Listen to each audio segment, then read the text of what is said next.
बहुत शुभकामनाएं. You all are fabulous. तालियां करें everyone. Let's clap for ourselves, each other.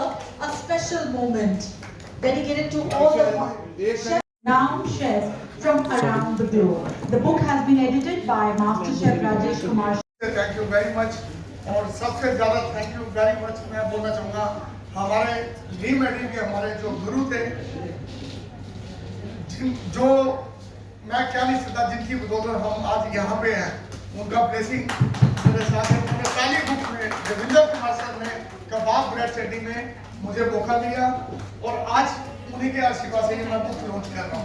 तो उनके लिए दिल से मेरे लिए थैंक यू वेरी मच. और आप लोग सब आए हैं, फिर से मैं आपका आभारी हूँ और थैंक यू वेरी मच. मेरे पास लफ्ज नहीं है कि मैं क्या बोलूँ. और thanks for the mister Nityanand sir जो सबको आगे बढ़ाने में मदद करें मेरे साथ.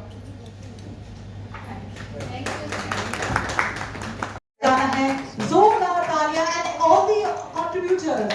Everyone, आप सबको भी बहुत बहुत शुभकामनाएं. Many congratulations to all the contributors. Sir मैं सबसे पहले आपसे आपकी आज बुक जो लॉन्च हुई है उसके बारे में जानना चाहता हूँ. आप अपनी बुक के बारे में बताइए, सबसे स्पेशल बात क्या लगती है आपको अकॉर्डिंग टू यू? देखिए सर, ये मैंने जो बुक बनाई है काफ़ी मेहनत करी इसमें और आम बुकों से ये थोड़ा हटके करा. इसमें हमने फ्यूजन्स फूड डाला है, मल्टी क्यूजिन फूड है. इंडियन फूड के साथ साथ हमने किड्स स्पेशल मेन्यू बनाया मैंने, क्योंकि आपने देखा बुक काफ़ी लॉन्चें होती हैं बट उसमें बच्चों के लिए कुछ स्पेशल नहीं होता. तो इसलिए मैंने इसमें जैसे फ्रेंच फ्राई है, हीमन चॉइस है. हीमन क्या करता है, टार्जन क्या खाता है, तो टार्जन फ्रूट्स खाता है. तो मैंने इसलिए बच्चों के लिए स्पेशल फ्रूट सैलेड्स है और फ्रेंच फ्राई है कि वो हेल्थी फूड घर में बैठ के खा सकें. ठीक है, सैंडविच है, चीज़ सैंडविच है. जैसे बाहर खाते हैं तो हम लोगों ने सिसमी सीड सैंडविच बनाया है. आलू की टिक्की है कि जो बच्चे बाहर खाते हैं वो घर इस बुक में उनकी मदर बनाए, सुबह ब्रेकफास्ट में दें, वो चीज़ें खास दी. मैम काफ़ी टाइम से हम लोग बुक लॉन्च कर रहे हैं. मैंने ली मेडी शेफ देवेंद्र सर के साथ कबाब ब्रेड चटनी के नाम से रेसिपियाँ वगैरह भी दी हैं उनके साथ. फिर उसके बाद यूएसए में भी हमारी एक 100 रेसिपी चली हैं, काफ़ी रेसिपी देते रहे हैं. तो दिस इज माई जो ड्रीम था काफ़ी लॉन्ग टाइम से. इसके लिए मैं काफ़ी सर्च करता रहा हूँ कि फूड में किसी को हाइजीनिक या नुकसान ना हो, वो फूड हमने इसमें दिए.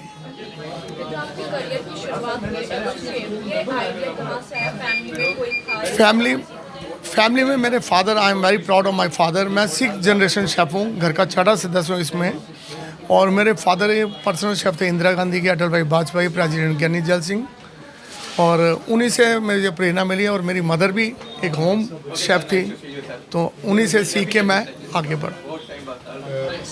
सर मेरा आपसे एक सवाल है, थोड़ा सा लीक से हटकर सवाल करूंगा मैं आपसे जी. आजकल से टेक्नोलॉजी और एआई का जमाना है जी. लोग कुछ भी जानना चाहते हैं, कैसी भी सेल रेसिपी जानना चाहते हैं, यूट्यूब से देख लेते हैं. तो सर आपको क्या लगता है कि क्या आपकी बुक ऐसी एआई रेसिपीज को टैकल कर पाएगी, उनसे बेहतर होगी? आपको क्या लगता है?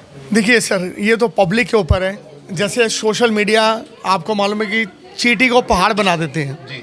तो काफ़ी पॉपुलर कर देते हैं. तो सेम ऐसे ही मुझे आप लोगों पे भरोसा है और मेरी बुक के ऊपर जो मैंने रेसिपी दी हैं, तो आई ट्रस्ट माय बुक कि उसमें जो अच्छी अच्छी रेसिपी दी हैं आगे लोगों ने पसंद करी है, ये भी पसंद करेंगे. जी. राजेश सर एक सवाल और आप करना चाहता हूँ. सर मुझे आपकी जैकेट वाकई बहुत पसंद है. सर जैसा कि मैं देख पा रहा हूँ काफ़ी सारे फ्लैग्स हैं. क्या आप मुझे एक मिनट का टाइम लेकर अपने फ्लैग्स की इस जैकेट की थोड़ी सी हिस्ट्री बता सकते हैं कि फ्लैग्स क्यों हैं? Actually I work for many country, USA, Canada, New Zealand, Dubai, और एक्सपीरियंस है 5 स्टार से लेके 7 स्टार. ठीक है, ये उस कंट्री के फ्लैग लगे हैं और सबसे जो हार्ट पे लगा आपने देख रहे इंडिया का फ्लैग है. ठीक है, तो मैं एक हिंदुस्तानी हूँ, तो इंडिया का नाम हमने वर्ल्ड में पॉपुलर करा है, तो ये इसलिए फ्लैग्स लगे हुए. Thank you so much sir. You welcome. नहीं, हम लोग और भी काफ़ी कुछ कर रहे हैं. यूट्यूब चैनल्स भी हैं, आप लोगों के साथ मिलके हम लोग रेसिपी भी देंगे, कुछ नया क्रिएटिविटी करते हैं. जैसे आपको हमने देखा होगा कि घरों में लोग खीर बनाते हैं, ओनली राइस पुडिंग मालूम है या सूजी का हलवा मालूम है, बट हम लोग जैसे गार्लिक खीर हो गया, ठीक है, बीटरूट हलवा हो गया, समथिंग डिफरेंट, मिर्ची का हलवा हो गया, तो वो हम लोग क्रिएटिविटी करते थे शेफ लोगों को मिल के कि भाई क्या नया कुछ दे लोगों को. Right. Sir Well, it's a great day. Great. I would like to congratulate Chef Rajesh Sharma for writing these two books, which is really to be seen. Both the books are very well written because books written or edited by a chef has a different, perspective because chefs, of course, they put in their experience, their knowledge, but I personally feel the kind of experience chefs have to write a book is something different. You find that practicality, that touch of practicality, which is originality. I don't say the others don't write correct recipes, but I think book written by because of their experience and regular practicing and regular innovation and creativity. I think it's my books are both secret recipes and culinary flavors. Both the books are very well written and be of great help to youngsters joining, and it's a great initiative taken by the chef, master chef. And as I said, Indian cuisine is so widespread and so vibrant that writing a new book always gives more knowledge, and people take benefit of it because knowledge is like an ocean. You see, more you give, the more it improves their knowledge and all. And I think it's a great occasion and to encourage and congratulate Chef Rajesh Sharma. So I have a question. So you see this in the today's world, technology is there, AI is there, and so people just can go and find out some recipes online and maybe ask ChatGPT.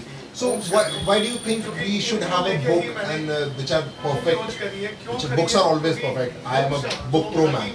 So why do you think books should be there and people should be less reliable on AI, or what's your take on that? You see, I personally feel that, of course, AI and technology we need to embrace with the time. But I personally feel that AI gives you the general information about things. You see, but when it comes to a specific knowledge, if you really want the authentic, book written or recipe written by a particular author, that has a different, total view about it. And I personally feel that technology pays. We are also using technology, right? But we do refer to, because ChatGPT is not the solution to cook good food. You have to refer to the recipe written by the right authors, so that, and as I said, a recipe doesn't have a soul. You have to put soul into it. So recipe, ठीक है, if you want to compile a recipe through ChatGPT about recipe which is an ideal for a diabetic or hypertension is fine, but ultimately these are your skills which matter. So in my opinion, books will always remain ahead of ChatGPT. Thank you, sir. Thank you.